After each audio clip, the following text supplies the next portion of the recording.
Ezrat Hashem, là on va continuer ce qu'on avait commencé du Ben Ishraï. En fait, c'est dans les halachot Ben Ishraï. Avant les halachot, il y a des drashot. Il fait des drashot. Là, on est dans Rosh Hashanah. Dans Rosh Hashanah, donc je continue là où je me suis arrêté. Et là, il va donner une explication sur la forme du du shofar. Pourquoi il est étroit d'un côté, ça, c'est vrai, et il est large de l'autre côté. Alors, il dit comme ça, Veine, Tmunat ha-shofar ha-romez bo it'oreru ta-tshuva, shu tzad echad rachav et tzad echad katser. C'est-à-dire qu'en fait, le shofar, c'est une allusion du réveil de l'homme à la tshuva. Donc d'un côté, il est large, et d'un autre côté, il est étroit. Ve'adam tzir litkoa batzad ha-katzar. Mais quand il vient sonner le shofar, il va sonner à travers l'endroit étroit.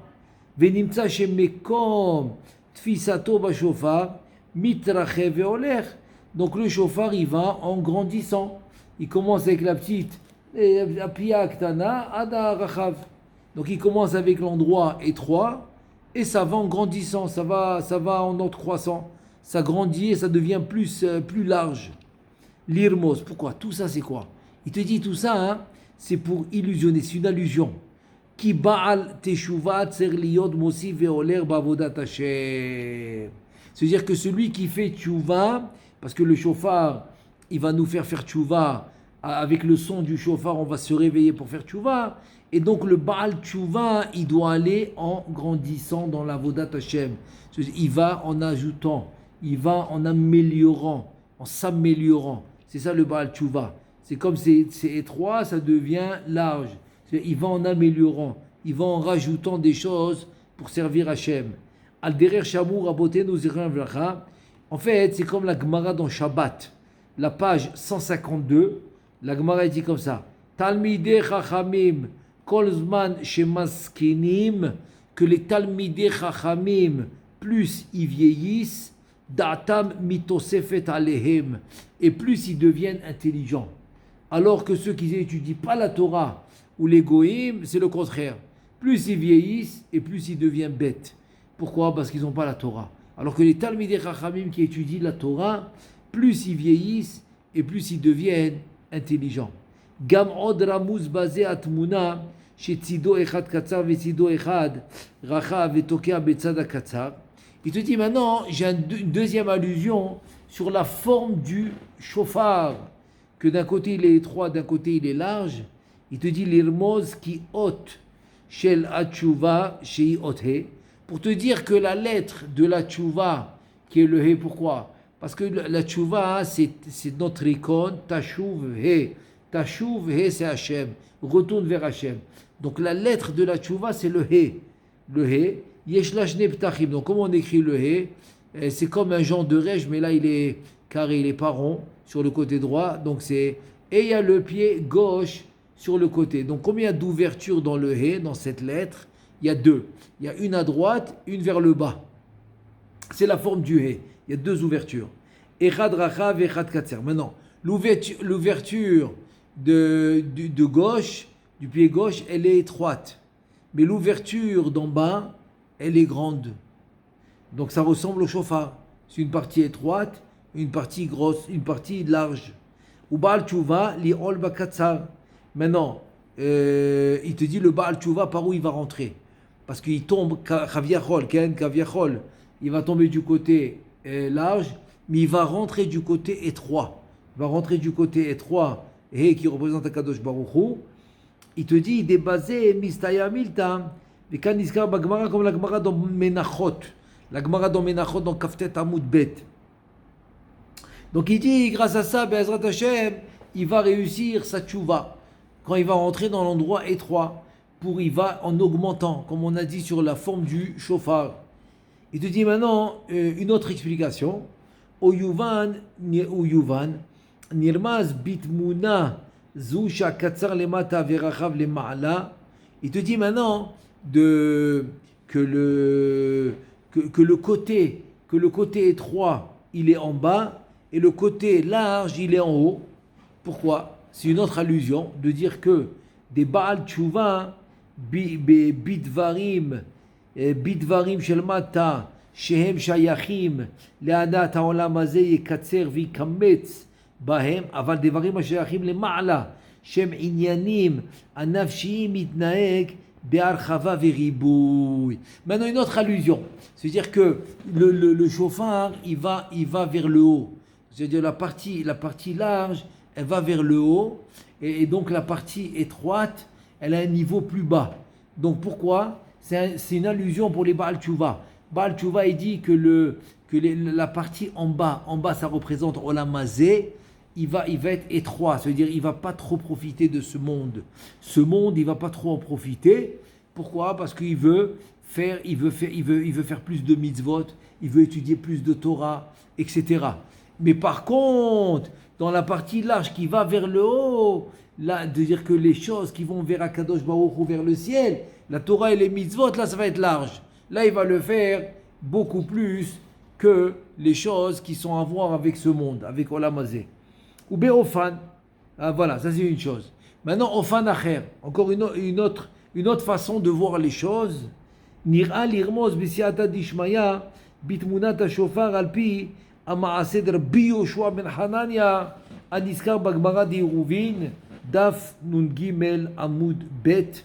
Alors en fait, il te dit maintenant encore une autre explication, mais là à travers un ma'aseh, une histoire sur Rabbi Yoshua ben Hanania que la Gemara de Iruvin ramène. Le daf 53. Nun Gimel Amud Bet, 53 Amud Bet, là-bas la Gemara va raconter sur Rabbi Yoshua ben Hanania. Alors on sait que Rabbi Yoshua ben Hanania, dans la Mishnah de Avot, Rabban Yochanan ben Zakkai, il va lui donner une louange. Il va dire Rabbi Hanania, Rabbi Yoshua ben Hanania, il dit Ashrei Yolato. C'est quoi, pourquoi Ashrei Yolato? Qu'est-ce que tu me mentionnes qu'il est né? Parce que sa mère, quand il était dans le berceau, elle l'a amené au Beth Hamidrash. C'est-à-dire que lui, toute sa vie, il a écouté la Torah. Donc sa mère, elle l'a emmené au Beth Hamidrash, Harissa. Elle l'a amené dans son landau, elle l'a amené au Beth Hamidrash pour qu'il écoute tout le temps la Torah. Et donc la Gemara raconte, Amar Rabbi Yoshua ben Hanania, miyamai lo nitzchani adam chutz miisha vetinok vetinoket. Rabbi Yoshua ben Hanania, il dit que personne l'a battu. Et donc, on le sait pourquoi, parce qu'il était tellement chacham, depuis qu'il est dans le berceau, il entend que la Torah. Sa mère l'amène au Beth Hamidrash quand il est dans le berceau. Donc il dit, personne ne l'a battu dans la chokhma, dans la sagesse, à part 3 personnes. À part 3 personnes, la Gemara dit, c'est qui? Une femme, un enfant, un garçon, et une fille. Une fille et un garçon, enfant, 2 enfants. Donc une femme, un garçon et une fille. Voilà, c'est les 3. Et donc la Gemara dit, alors la femme c'est quoi? C'est quoi l'histoire avec la femme qu'elle a pu le battre, qu'elle a pu par sa sagesse? Comment? Donc Isha Maï, c'est quoi l'histoire? Il dit, donc la Gemara dit, Pa'am achat, nit arachti etzel arsania achat.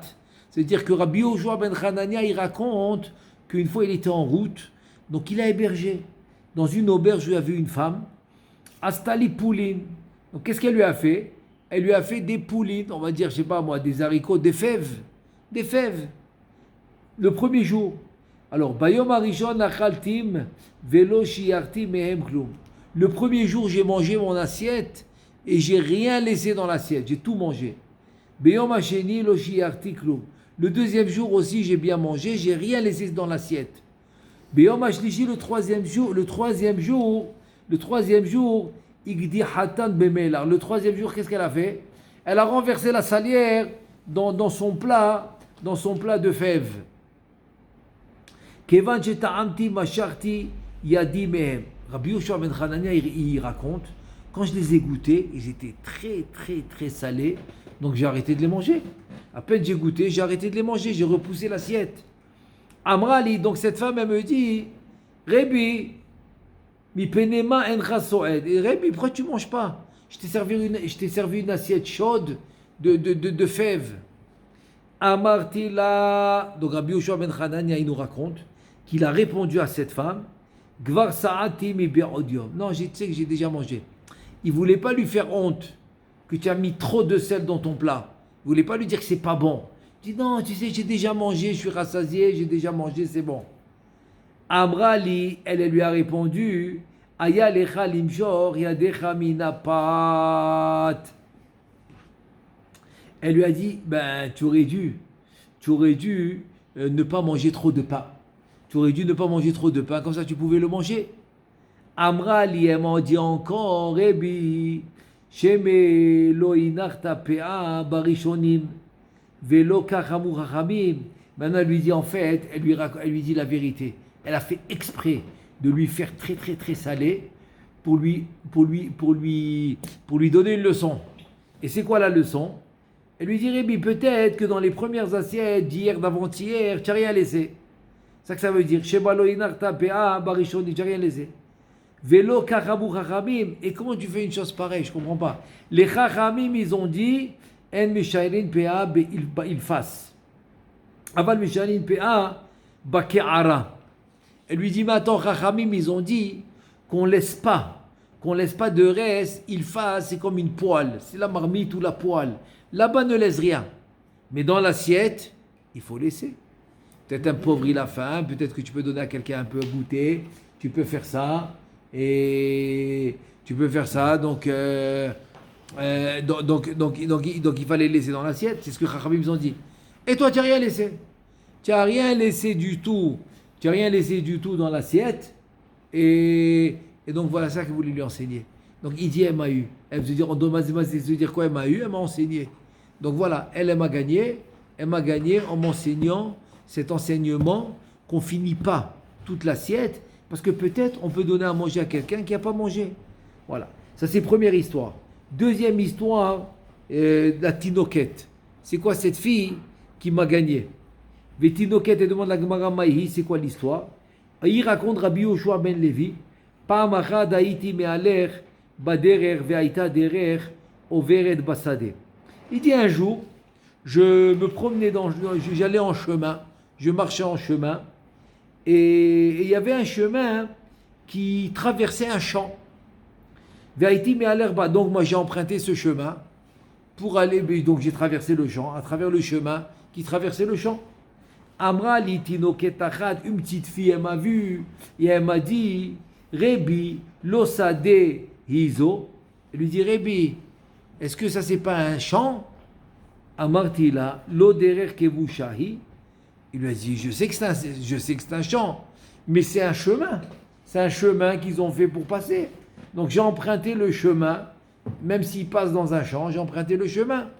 Elle lui a dit, cette fille, Amra alistim, chez Kamotra Kavshua. La fille lui dit, mais ouais, mais c'est des voleurs comme toi qui ont rendu ça un chemin. Donc si maintenant il y a des mauvaises personnes qui ont piétiné un champ de quelqu'un, ils ont fait de ça un chemin, donc c'est pas pour ça que pour toi c'est permis de passer dans un champ privé et de rendre ça un chemin. Alors voilà, ça c'est l'histoire de la fille qui l'a gagné. Qui lui a fait la remontrance. Donc il lui a enseigné quelque chose. Voilà, deuxième histoire. Donc la femme lui a enseigné qu'il fallait laisser dans l'assiette pour les pauvres. Et maintenant cette fille lui a enseigné que c'est pas parce que il y a des gens qui sont pas bien, ils ont fait un chemin dans un champ privé, c'est pas pour ça que c'est permis pour toi de marcher là-bas. Troisième histoire, c'est le tinok, c'est le petit enfant.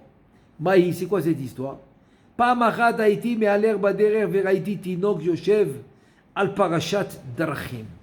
Maintenant, il dit Rabbi Yoshua ben Hanania, j'allais en chemin et j'ai vu un enfant. J'ai vu un enfant qui était assis dans Al-Parashat Drachim. C'est quoi Parashat Drachim? C'est quand tu marches dans une route, il y a un certain moment, il se divise en deux routes. Tu as deux routes devant toi. Ça s'appelle Parashat Drachim. Ou bien ça s'appelle dans la Torah, dans le Maaseh de Tamar et Yehuda, ça s'appelle Petach Enaim. C'est une parenthèse que j'ouvre, ouais. Là-bas, il écrit Petach Enaim. Pourquoi ça s'appelle Petach? L'ouverture des yeux. Pourquoi c'est l'ouverture des yeux? Alors il dit, le Sforno, il dit quand il y a deux chemins et que tu dois choisir un des deux, ça s'appelle Petach Enaim, l'ouverture des yeux. Donc la moralité de l'histoire, c'est quoi? C'est que quand il y a deux chemins devant toi, donc tu dois faire un choix. Tu dois faire un choix, et ça s'appelle l'ouverture des yeux. C'est-à-dire tu dois bien ouvrir les yeux, tu dois bien réfléchir. C'est ça que ça veut dire. Donc quand il y a un choix à faire dans la vie, tu dois bien réfléchir avant de le faire. Tu dois regarder du bon œil.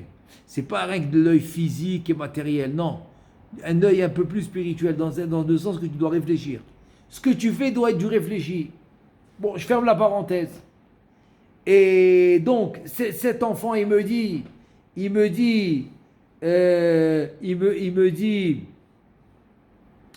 Yoshua ben Edrim, pardon, j'ai vu un enfant qui était assis dans ce début là des deux chemins, commence dans une route et finalement les chemins ils se divisent en deux, ou à droite ou à gauche. Et moi je lui demande, je lui ai dit, s'il te plaît, est-ce que tu connais le chemin pour aller en ville? Je dois aller à telle ville. Il demande à l'enfant qui était assis là-bas. Je ne savais pas où aller. Est-ce que je dois aller à droite? Je dois aller à gauche. Amar lezouk tsara ve'aruka. Lui dit, celui-là, ce chemin, il est court, mais il est long. Vezu aruka ou tsara. Le deuxième chemin, il est long, mais il est court.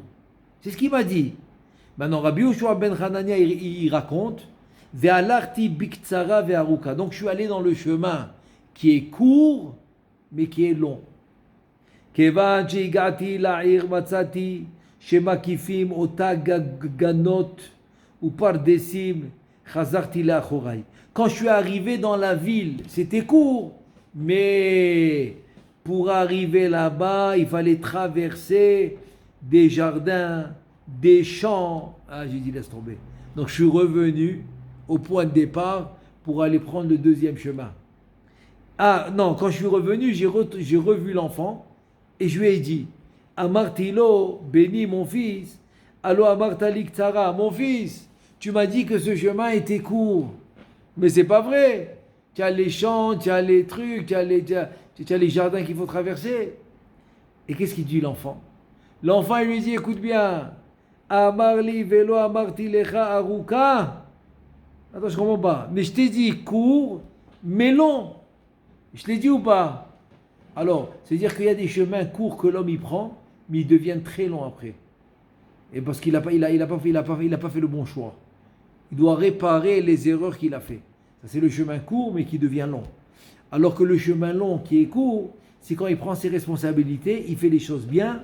Donc, même si ça prend un peu de temps, après ça devient court parce que tout roule comme sur des roulettes. Tellement il a bien géré la situation.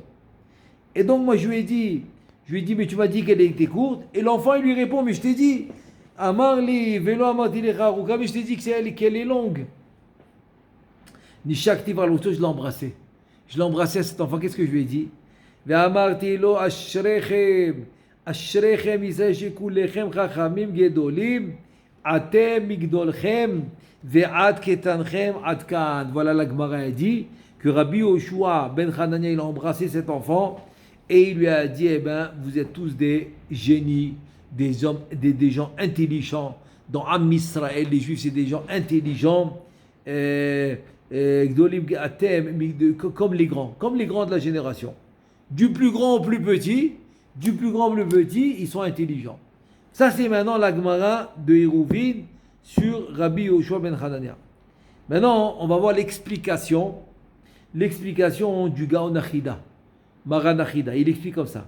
Ou Pereshach Gaon Achida Zal, Petach Enaim, c'est quoi Petach Enaim qu'on a vu tout à l'heure? Shema Asiyot Elu, Lo Ayu Mamash. Et la Rabbi Yoshua ben Hanania Nakit Hachi, Bederech Mashal Elamed Bazeh Tochechon Moussar, il dit en fait que ces histoires qu'on a vues dans la Gemara, ils n'ont jamais existé. Et c'est Rabbi Yoshua ben Hanania qui les a inventées pour nous enseigner du Moussar. Denoda Yeme Adam Chalukim, les Shoshazmani. Maintenant, le Ben Ishraï va nous expliquer c'est quoi les trois choses qu'il a employées, Rabbi Yoshua ben Hanania pour nous enseigner du Moussar. C'est quoi les trois choses? Il te dit, c'est le suivant. Yeme Aliyah, c'est les jours où tu t'élèves. C'est les jours d'élévation. c'est Yemé Aliyah. Vime Amida, des moments où tu stagnes un petit peu, tu stagnes, tu n'arrives pas à avancer. Veyeme Yerida, Chas Shalom, où il y a les jours où tu descends, de la descente spirituelle.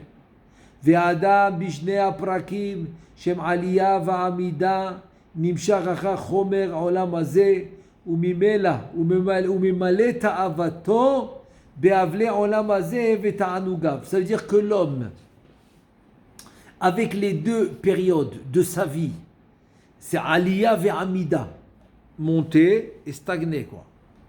Nimshach achar chomer, il va après le matériel. Quel matériel? De ce olam hazeh, de ce monde. Ou memale ta'avato, donc il va remplir ses désirs. Be'avle olam hazeh ve'ta'anugav, avec les futilités de cette vie et avec les plaisirs de cette vie, dans ce monde. Ve'lo yivne le'ezek shel olam haba, il va pas aller s'occuper du olam haba qui est Torah ou mitzvot. Ve'rak bimea yerida shetash kocho. Seulement quand il est en train de descendre de niveau et il a plus de force, azu poresh la azod lo derer teshuva. C'est rien quand il a une descente et il sent qu'il a plus de force. Là maintenant il va aller, il va se faire une tchouva. Il va revenir vers la Torah et les mitzvot. Et maintenant il dit le Ben Ishraï vezeu shamar nit arahti etzel arsania hi olam hazeh. Donc il te dit comme ça, il te dit que le pasouk nit arahti etzel arsania, c'est-à-dire je me suis nit arahti, c'est-à-dire que j'étais invité chez un arsania invité. C'est sur olam hazeh. C'est-à-dire ici on est des invités, voilà. On est des invités, on est de passage, on n'est pas fixe. Asta Lipoulin, maintenant c'est l'histoire de la femme qui lui a fait les fèves. Donc j'étais un invité dans ce monde et elle lui a fait les fèves. Et c'est quoi Poulin? C'est Otiot Ploni. Ploni c'est quelqu'un. Chez Izminato, les Ta'avot Achomer Achur, chez la Yetzerara, Anivshar Min Ploni. Alors ici, Ploni, dans le sens spirituel, c'est Kaviachol le Yetzerara. Donc elle l'a invité à manger les fèves qui représentent le Yetzerara, parce que je suis venu dans ce monde, dans le olam hazeh. Donc le Yetzerara, il vient à la naissance déjà. Déjà à la naissance, il est là. Il est en l'homme depuis la naissance.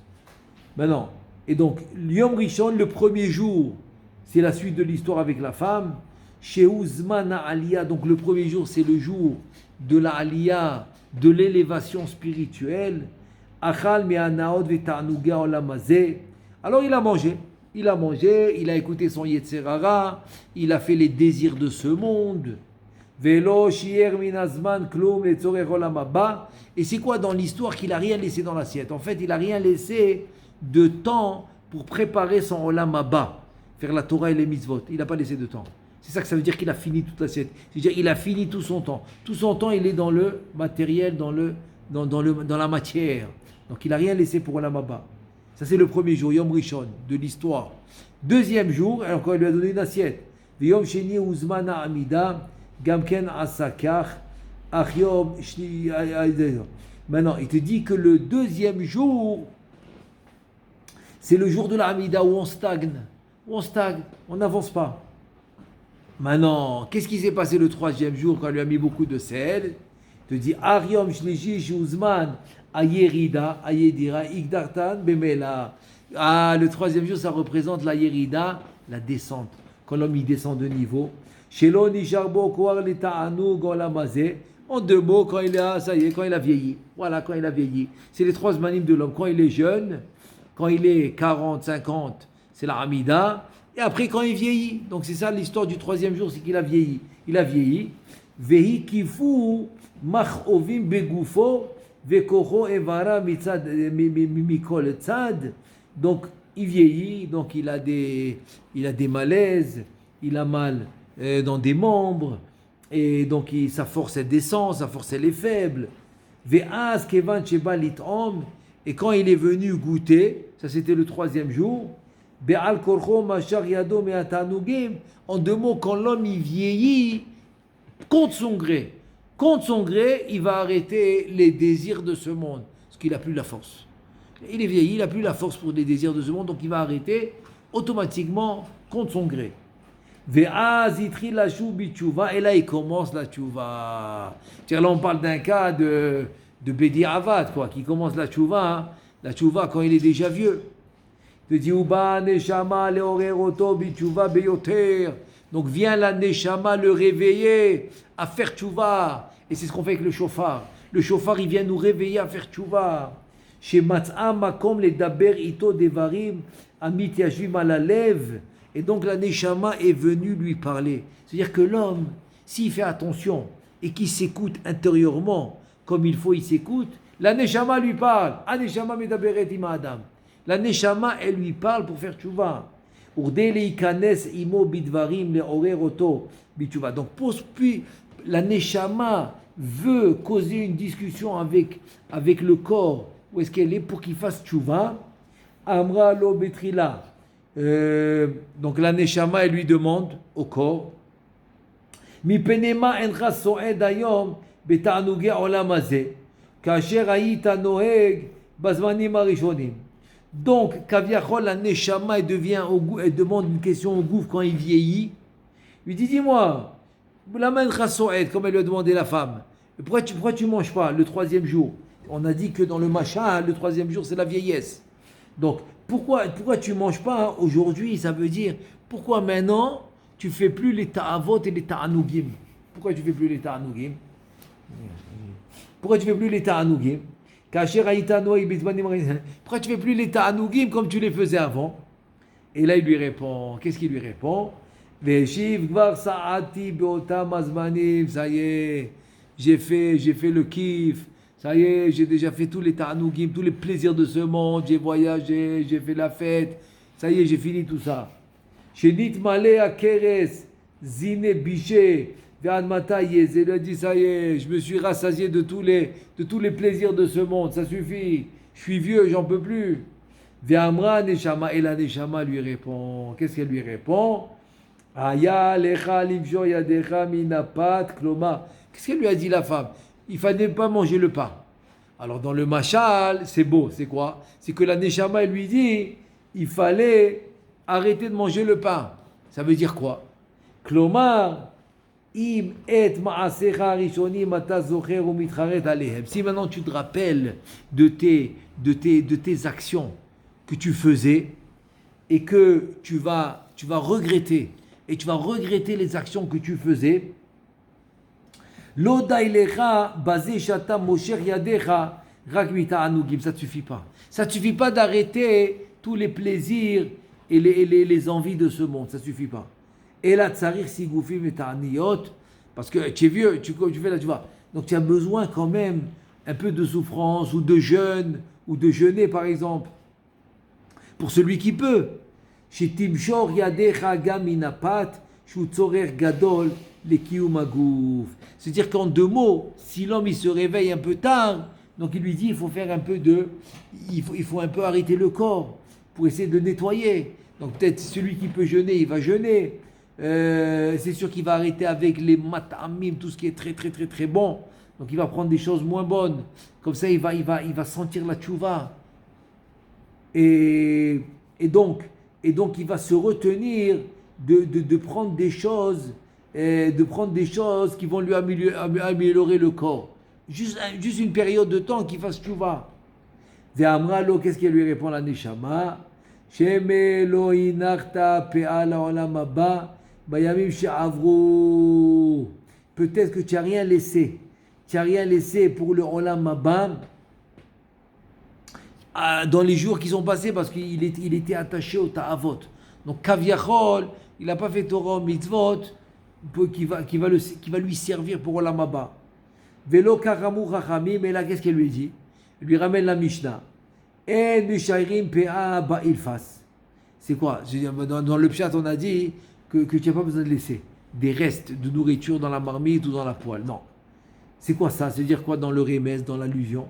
Remez, lazman ameyuchad, lesek Torah, shehi, c'est quoi? Il fasse, c'est ce que la Mishnah, Et la Gemara, il va utiliser pour dire une marmite. Donc il te dit, c'est quoi ce remède de qu'on ne laisse pas la PA dans il fasse. Il te dit, ça c'est un temps spécial d'étudier la Torah, Shehi Aleph Samer. Ça veut dire quoi? Il fasse, ça représente une gveout, un temps fixe d'étudier la Torah. Et il fasse, c'est Aleph Samer. C'est quoi? Otzelomar Limut Shishim Masertot. Aleph Samer. Samer, c'est 60. Étudier les 60 Masertot dans les Mishnayot. Dans la Gemara, il y a moins. Dans la Gemara, il y a 36 Gemarot qui expliquent la Mishnah. Mais dans les Mishnayot, dans le Chass, il y a 60. Donc il te dit, il fasse, c'est Aleph Samer, 60. C'est-à-dire d'étudier les 60 Masertot du Chass. En Meshairin, Mimenu Pea Letzorech Olam Hazeh, Aval Mishayim Pea Bakara, רוצה לומר, מזמן המיוחד להישג התורה, להישג עולם הזה, שנדמת לקערה והיא חיי שעה, בגימטריה קערה. Donc la Kiara, c'est comme c'est des moments, c'est une vie de moments, c'est dans ce monde. Donc il dit on va laisser la Pea Bakara, c'est-à-dire que on va laisser du temps pour étudier la Torah. C'est ça le mashal, c'est ça la parabole. Il dit Meshairim imenu Pea le'asek ha'olam haba. שיחתום מזמן זה לקדשו בקדושת התורה, ואיך אתה כל ימיך הראשונים איבדת כל זמנך כולו באבלי עולם הבא. Donc ça c'est la remonstrance. Pourquoi tu as perdu ton temps et tu n'as pas fait la Torah et les mitzvot? Maintenant il te dit c'est pas trop tard.